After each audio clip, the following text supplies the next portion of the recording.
ਅਲੀਪੁਰ ਜੱਥਾ ਵਿੱਚ ਮਹਿੰਗਾਈ ਦਾ ਜਿੰਨ ਬੇਕਾਬੂ ਹੋ ਚੁੱਕਿਆ ਹੈ। ਰੋਜ਼ਮਰਾ ਦੀਆਂ ਅਸ਼ੀਆਂ ਜਿਹੜੀਆਂ ਕੀਮਤਾਂ ਹੈ ਉਹ ਅਸਮਾਨਾਂ ਨੂੰ ਛੂਹਣ ਲੱਗ ਪਈਆਂ ਨੇ। ਸ਼ਹਿਰੀ ਪਰੇਸ਼ਾਨ ਨੇ ਤੇ ਮਜ਼ੀਦ ਦੱਸਣਗੇ ਸਾਡੇ ਨੁਮਾਇੰਦੇ ਨਵੀਦ ਅਹਿਮਦ ਬੱਟ।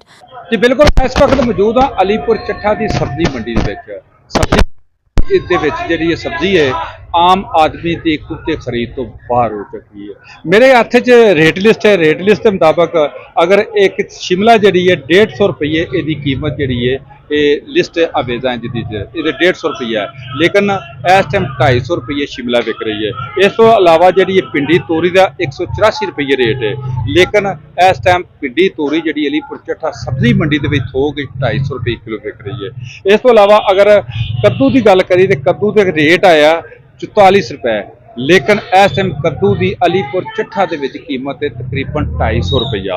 ਇਸ ਤੋਂ ਇਲਾਵਾ ਮਟਰ ਦੀ ਅਗਰ ਕੀਮਤ ਲਾਈਏ ਤਾਂ ਕਿਵੇਂ ਦੱਸੀਏ ਤੇ ਮਟਰ ਦੀ ਕੀਮਤ ਹੈ 141 ਰੁਪਏ, ਲੇਕਿਨ ਅਲੀਪੁਰ ਚੱਠਾ 'ਚ ਮਟਰ ਜਿਹੜਾ 300 ਰੁਪਏ ਕਿਲੋ ਫਰੋਖਤ ਹੋ ਰਿਹਾ ਹੈ। ਇਸ ਤਰ੍ਹਾਂ ਪਾਲਕ ਦੀ ਲਈਏ ਤਾਂ ਪਾਲਕ 62 ਰੁਪਏ ਦਾ ਰੇਟ ਹੈ, ਲੇਕਿਨ ਤੁਹਾਨੂੰ 62 ਨਹੀਂ 2 ਵਾਰੀ 62 ਲਾਓ ਤਾਂ ਵੀ ਤੁਹਾਨੂੰ ਉਹ ਰੇਟ ਤੇ ਪਾਲਕ ਨਹੀਂ ਮਿਲੇਗੀ।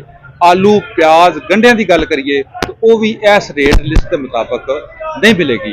मेरे नाल शहरी ने उन्होंने ज़बानी सुनने सारे टमाटर लेने मैं 150 रुपए किलो 150 रुपए किलो टमाटर ने 140 भी नहीं देंगे 150 रुपए। जबकि रेट जो टमाटर का इस टाइम जो मेरी रेट लिस्ट के मुताबक वो 37 तो 44 रुपए किलो, यानी कि जो दरमियाने दर्जे का 37 रुपए किलो है, जो अच्छा 44 रुपए किलो, लेकिन खरीददार जितना गल सुनीए वो आंदा 150 रुपये। मेरे नाल एक होर शहरी मौजूद है, उन्होंने को पूछना वो की आंदे ने।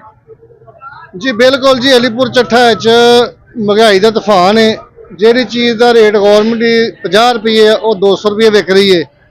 मैं अलीपुर के जोड़े करियाने वाले मतलब गल करना चाहना वा कि चंद दुकानदार ने गठजोड़ किया होया है, जिन्हें बाजार चीनी का रेट 173 लाया है, लेकिन दालों 100 रुपये का डिफरेंस है जी। 50 रुपये आम दाल जी उन्हें महंगी बेच रहे हैं। क्या सिर्फ चीनी महंगी हुई वो रेट बाहर लाना चाहिए, बल्कि तमाम जी करियाने की चीज़ा आइटम ने उन्होंने भी रेट बड़ी लिस्ट जिमें चीनी लाई उंज भी लाइया जान ताकि आवाम को रिलीफ मिल जाए।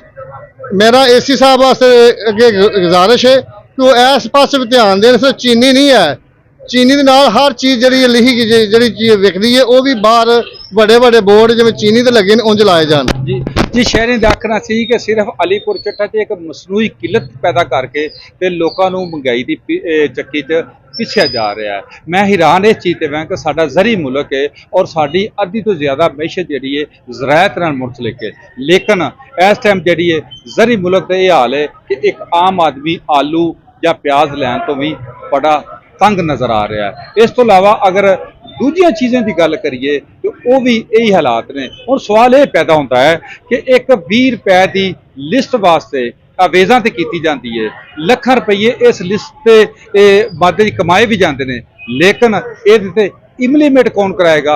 ये तुहाडे और मेरे वास्ते लम्हा फिक्रिया है जी।